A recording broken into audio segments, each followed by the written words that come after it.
Parshat Bo, 5783. Iratzon, the limud should be the refuat kol hacholim.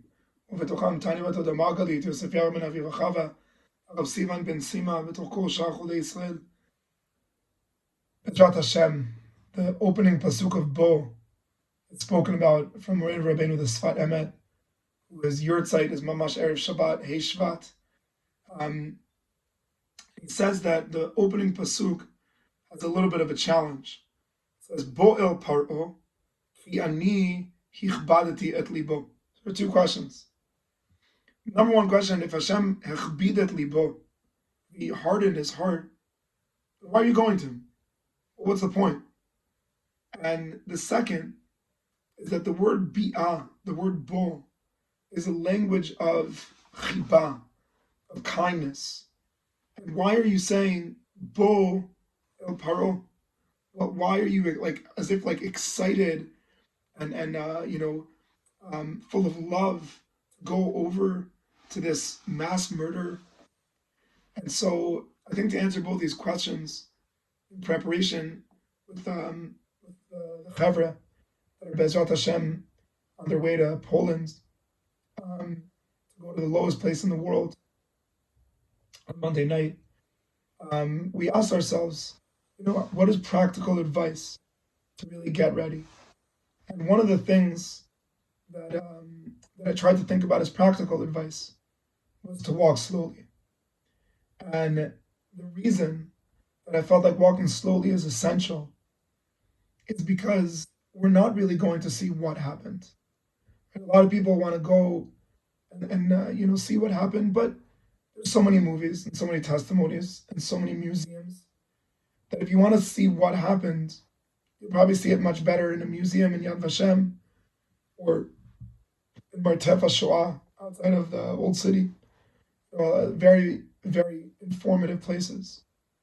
But really, when we go on these journeys to the lowest places, we want to be able to understand not what happened, but we want to learn, obviously not on the deepest level, but on a certain level, to understand what can we be? How can we go to these places and realize that we are privileged to be able to choose responsibility? There were so many that in those darkest, lowest places could not have any choice except for their minds, right? And except for, sometimes a little bit of like conversations, but the element of choice was taken away.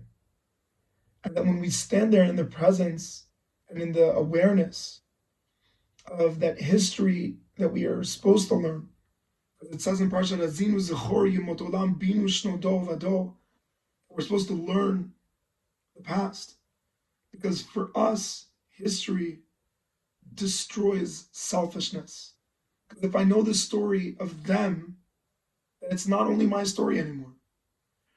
And when I learn history, I'm able to understand that there's a level of responsibility that I'm excited for.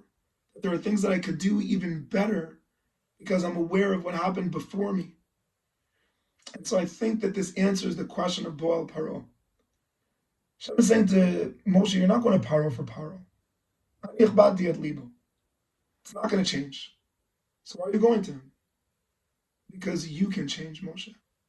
You, Moshe Rabbeinu, can learn from this interaction with Paro how you have the opportunity to build a new and different world.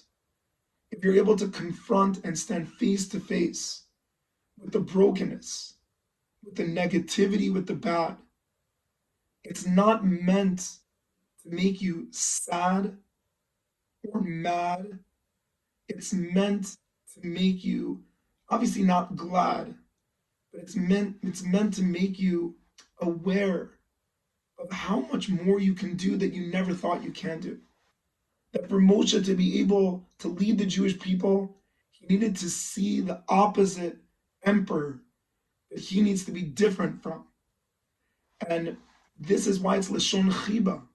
is you're going to fall in love with yourself, Moshe. You're going to become aware not of Paro, but through Paro. You're going to learn Lishon Chiba, to the things that you're capable of doing.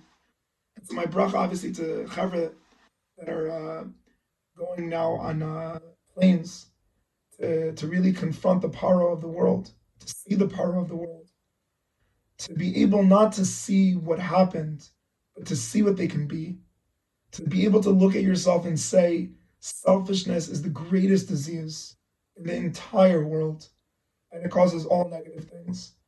B'ezrat Hashem, with this merit, we should really go into the Parsha of Yetziat Mitzrayim to be able to lift and build a new world.